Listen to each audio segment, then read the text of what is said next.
कार्तिक महात्म्य अध्याय 1 श्री गणेशाय नमः। एकदा नारद देवाधिदेव भगवंतांच्या दर्शनाकरता स्वर्गलोकाहून द्वारकेस गेले। नंतर भक्तीने कृष्णाची पूजा करून कृष्णाला एक पारिजातकाचे फूल दिले। कृष्णांनी ते फूल घेऊन रुक्मिणीला दिले। इतक्यात नारदांनी त्वरेने जाऊन ती सर्व हकीकत सत्यभामेला सांगितली। मग भगवान कृष्ण सत्यभामेच्या गृही गेले। तेव्हा आपली प्रिया दुखीत होऊन एकीकडे बसली आहे असे त्यांनी बघितले। तेव्हा भगवान हसून म्हणाले, हे प्रिये, तुला कशापासून दुःख झाले ते मला सांग। तेव्हा रागाने जिचे होठ थरथर कापत आहे अशी ती सत्यभामा म्हणाली की पारिजातकाचे फूल मला न देता तुम्ही रुक्मिणीला का दिले? तेव्हा वासुदेव बोलले की तूही माझी आवडती आहेस, तुलाही मी पारिजातकाचे पुष्प देईन।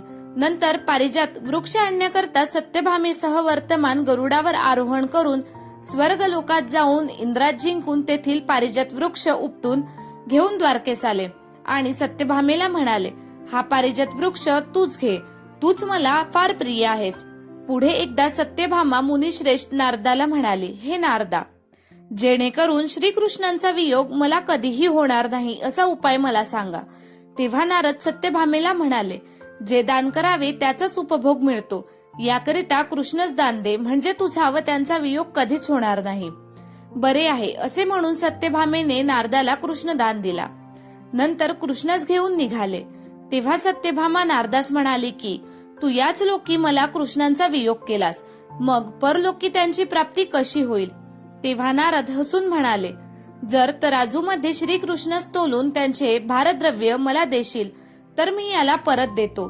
तेव्हा सत्यभामेने घरातील सर्व दागिने वगैरे वजनात घातले, तरी वजन पुरे होईना। तेव्हा सत्यभामेने श्रीकृष्णांच्या आज्ञेने एक तुलसीपत्र आणून तराजूत टाकले व त्या तुलसीपत्राचे बरोबर भक्तवत्सल्य कृष्णांचे वजन झाले व तेवढे तुलसीपत्रच नारदांनी घेतले व भगवंतांची स्तुती करून नारद स्वर्गलोकास गेले। नारद कृष्णास विचारून गेल्यानंतर आनंदाने जिचे नेत्र प्रफुल्लित झाले आहेत अशी सत्यभामा कृष्णाला म्हणाली, मी धन्य आहे, कृतकृत्य आहे, माझे जन्म सफल आहे व माझे जन्मदाते आई बापही धन्य आहेत, ज्यांनी मला त्रैलोक्यात दैववती अशी उत्पन्न केली। कारण तुम्हाला तुमच्या 16,000 स्त्रियांमध्ये मीच प्रिय आहे, म्हणूनच मी भगवान कल्पवृक्षासह यथाविधी नारदास दान दिला। पृथ्वीवरील लोक केवळ ज्याची वार्ताही जाणत नाहीत तो प्रत्यक्ष कल्पवृक्ष पारिजात माझे अंगणात आहे। त्रैलोक्यपती देवाची मी अतिप्रिय आहे, म्हणून तुम्हाला थोडे विचारावे अशी इच्छा आहे। जर तुम्ही माझे प्रियकर असाल तर विस्ताराने सांगा, म्हणजे ते मी ऐकून पुन्हा आपले हित करेन, म्हणजे त्या योगाने कल्पपर्यंत तुमचा व माझा वियोग होणार नाही। असे प्रियेचे वाक्य ऐकून कृष्ण हसले व तिचा हात धरून कल्पवृक्षाखाली आले व सेवक लोकांना दूर केले। प्रियेच्या अतिप्रीतीने संतुष्ट होऊन रोमांचित असे भगवान कृष्ण हसत सत्यभामेस हाक मारून म्हणाले, हे प्रिये, 16,000 स्त्रियांमध्ये तूच एक मला प्राणांप्रमाणे अतिप्रिय आहेस। तुझ्याकरिता इंद्राशी व सर्व देवांशी मी विरोध केला। तू पूर्वी कोणती इच्छा केलीस ती चमत्कारिक गोष्ट ऐक। सूत म्हणतात, श्रीकृष्ण सत्यभामेची इच्छा पूर्ण करण्याकरता गरुडावर बसून जेव्हा इंद्रलोकास गेले व इंद्रापाशी कल्पवृक्ष मागितला, तो इंद्र देत नाही म्हणाला, तेव्हा गरुड रागावून त्याकरिता युद्ध करू लागला। गरुडाने गोलोकी गायी बरोबरही युद्ध केले। त्यावेळी त्याच्या चोचीने तुटून गायीचे कान, शेपूट व रक्त भूमीवर पडले।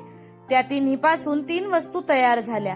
कानापासून तमाखू, शेपटापासून गोमी व रक्तापासून मेंदी झाली।